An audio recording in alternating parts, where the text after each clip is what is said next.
This country had its bridges bombed by the South African apartheid regime and many other African countries. But we say these are our brothers and sisters, and we fought with you. We fought with South Africans. We put our lives on the chopping boards. Some of our military people died. Good morning. Thank you for clicking. The Zambian president has spoken about the refugees' treatment in South Africa. But you know, Jacintha Zuma, she's not staying silent at all. She have given him the reply. Jacintha's response is raising serious question, very serious question. Who should be held accountable? And are South Africans finally saying enough? All right, people, let me allow you to watch the trending videos. Please, as you watch them, don't forget to give me your like, subscribe, turn on the bell notification. Please share this video, comment your thoughts, is very much important. Remember, I am still with you on this video. My name is Linda, always giving it to you hot as it happened in South Africa. This country had its bridges bombed by the South African apartheid regime and many other African countries. But we say these are our brothers and sisters, and we fought with you. We fought with South Africans. We put our lives on the chopping boards. Some of our military people died. Civilians died, together with South Africans. Why should we separate ourselves now? Now that you have the freedom. That's a homework that South Africans must really mark properly. What's happening there is wrong. And the leadership, my colleagues, I'm sure they're taking steps to correct that misnomer, that serious anomaly. If we did not accommodate South Africans here, how would you have been independent? How would you have succeeded in fighting apartheid? You wouldn't have succeeded. I think that's a homework for South Africa. Even ordinary South Africans like yourselves, you are here.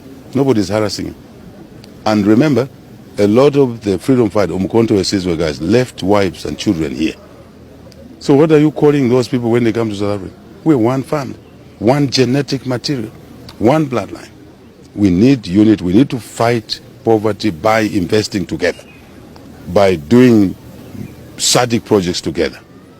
And then we can grow our economies and provide opportunities for example, skills development in South Africa, in Zambia, in Botswana, in Zimbabwe, together. And investing in businesses that will employ our regional population, most of which is young in profile. I'm strong about this issue. It is not correct.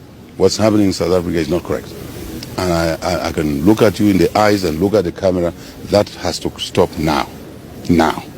There are issues of labor, jobs. There's a way you handle them. You don't have to kill fellow citizens. I'm talking of SADC citizens. I'm talking of African citizens. We have opened no visas here. You can come. No visas. This is your country. You have an investment to make here. I'll be the first one to facilitate it. Thank you. Welcome back, people. You've heard the president of Zambia speak, yes. But my own contribution is apartheid this, apartheid that. But does that give anyone the right to commit crime or break the law in South Africa? I want you to answer me. Yes, South Africa has a painful history. Yes. And the country's contribution to the liberation of other African countries should never be forgotten. That is the truth. But does that sacrifice mean that anyone who comes into South Africa should be allowed to ignore the law? No. This is where the conversation gets complicated. South Africans are not saying they hate every migrant. No. Many are simply demanding that their government fix the border. That is the truth. Enforce the laws and make the system work.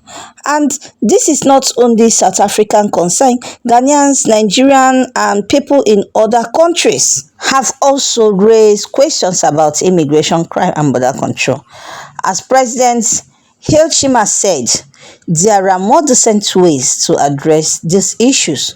The law must apply to everyone, South Africans and foreign nationals alike. But now, trust Jacintha Zuma. She was not about to let the Zambian president's remarks go without a response. You know her now. and her response, that is where the story gets really interesting. Now, people, Jacintha Zuma blasts Zambian President Hakainde Hichilema over his remarks on xenophobia and immigration in South Africa. Questions why foreign leaders keep lecturing South Africans, why citizens struggle with unemployment, crime, border security, and growing pressure on the public services. A heated regional debate has erupted after Zambian President Hakainde Hichilema addresses concerns surrounding xenophobia and the treatment of foreign nationals in South Africa. Speaking on the issue, Hichilema emphasized the need for African unity and urged countries across the continent to reject xenophobia, racism, and intolerance, arguing that that Africans should be able to live and work together peacefully, regardless the nationality. All right, just hear from Jacintha once more. Please don't forget to like this video. I'm still with you. Thank you. Hi everyone. Today we've just had a very productive meeting with Afriforum. As you know, there's a lot of issues that they tackle that have to do with dealing with community issues. They've got litigation, prosecution. They're able to help people in different areas. And that is ideally the type of movement that we want to be. And we want to be able to take pride in who we are and get things done and do them correctly without compromising our people and making sure that we spend their money correctly where they need us to spend it correctly and, deliver what government has failed to do. So for us, it's very exciting because we've found a lot of areas of collaboration. We've found areas where obviously we can't agree on everything, but what we agree on is way more than things that we might not even agree on, which we don't even know what those issues are yet. But we're here to learn from each other. We're here to teach each other. We're here to also make sure that the people of South Africa are able to come together across different racial lines and across different traditions and find each other, after all the years of being separated by race and skin color, and find ways of making the country work, because that's what we all want. We want roads, we want schools, we want water, we want buildings, we want a country that is lawful and where everyone can live in peace and in safety. And that's what we're here for ideally, and we're hoping that today's session is the beginning of a lot of things that are going to be going right for South Africans, and they don't need political parties to do that. All right, people, thank you for watching up to this moment. As we draw to the end of today's video, please, I want to know, what have you to say about the President of Zambia remarks? Yes, what have you to say about his speech?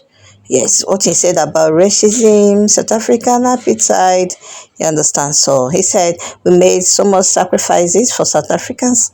Yes, accommodated them. We lost some of our soldiers, you understand? And now time for us to live in peace is not a problem. Please, let me have your thoughts in the comments. I am your girl, Linda, always giving it to you hot as it happens. Thank you for watching. See you in my next video. I love you guys. Bye for now.